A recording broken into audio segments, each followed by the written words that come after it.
ಅವನು ನಮ್ಮ ಅಣ್ಣನ ಮಗ. ನಿಮ್ಮ ಅಣ್ಣ ಅದಕ್ಕೆ ಮಗನ ಪೂರ್ತಿಯಾಗಿ ಹೇಳೋ.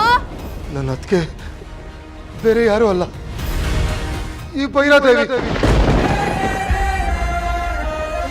ನಮ್ಮ ಅಣ್ಣ ಅದಕ್ಕೆನ ಊರ್ ಜನ ಎಲ್ಲ ಬೋ ಮರ್ಯಾದೆ ಕೊಡ್ತಿದ್ರು. ನನಗದನ್ನ ಸಹಿಸಕ್ಕಾಯ್ತಿರ್ಲಿಲ್ಲ. ಅದಕ್ಕೆ ಒಂದಿನ ಪ್ಲಾನ್ ಮಾಡಿ ನಮ್ಮ ಅಣ್ಣನ ಮುಗಿಸ್ಬಿಟ್ಟೆ.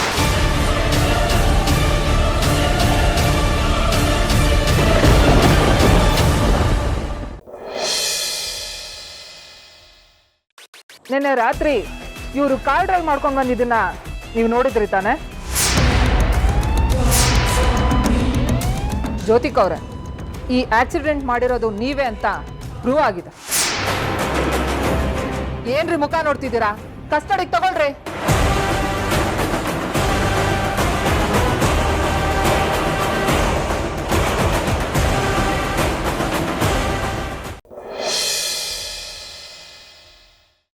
ಒಂದು ಹೆಂಗಸು ಪೇನಲ್ಲಿ ಜೋರಾಗಿ ಕೂಗಾಡ್ತಿದ್ಲು. ಅದನ್ನ ಡಬ್ ಮಾಡ್ತಿದ್ದೆ. ಲೇಬರ್ ಪೇನು ಅಷ್ಟು ಘೋರವಾಗಿರತ್ತೆ ಅನ್ನೋದು ನನಗೆ ಅವಾಗ್ಲೇ ಗೊತ್ತಾಗಿದ್ದು.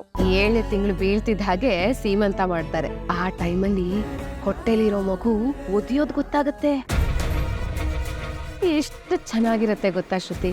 ಆ ಪುಟ್ಟ ಪುಟ್ಟ ಕಾಲ್ಗಳು ಹದವಾಗಿ ಆಟ ಆಡ್ತಾ ಇದ್ರೆ ಆಹಾ, ಅದ್ರಲ್ಲಾಗೋ ಸಂತೋಷನೇ ಬೇರೆ. ಈ ಅನುಭವ ಎಲ್ಲ ನಿಮಗೆ?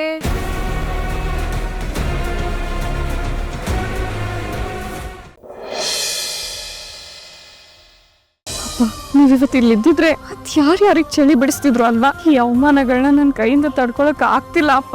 ಅಂದ ಹಾಗೆ ಇದೇನಿದು ಬಟ್ಟೆ? ಅದು ಮನೆ ಬಿಟ್ಟು ಹೋಗ್ತಿದ್ಯಾ?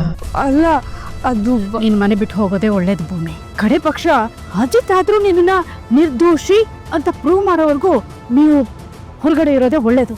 ನಿಜ ನೀವು ಹೇಳೋದು. ನನ್ ಮೇಲ್ ಬಂದಿರೋ ಆರೋಪ ಹೋಗೋವರೆಗೂನಾದ್ರೂ ನಾನು ಈ ಮನೆ ಬಿಟ್ಟು ಹೋಗ್ಬೇಕು.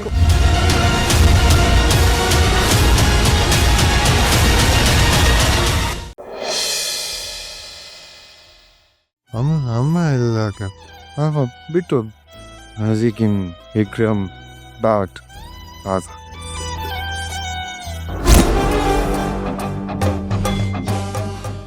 ಅಪ್ಪ ಕೃಷ್ಣ, ದಯವಿಟ್ಟು ಈ ಕ್ಲೂ ನೋಡ್ಕೊಂಡ್ರು ವಿಕ್ರಮ್ ಅಮ್ಮ ನನ್ನ ಕೈ ಸಿಗೋ ಮಾಡಪ್ಪ. ಆ ದೇವರು ನನ್ನ ಮನೆಗೆ ಕಳ್ಸೋದೇ ಈ ಕಾರಣಕ್ಕ. ಹೇಗಾದ್ರೂ ಮಾಡಿ ವಿಕ್ರಮ್ ಅಮ್ಮನ ಹುಡುಕ್ಲೇಬೇಕು.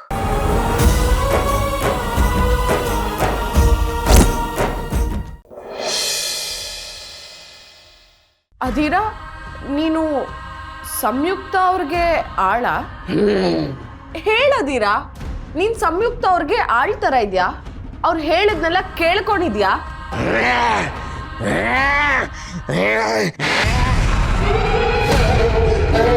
ನಿಶಿ, ಅವಳು ಕೋಪ ಬಂದಿದೆ ಅನ್ಸುತ್ತೆ.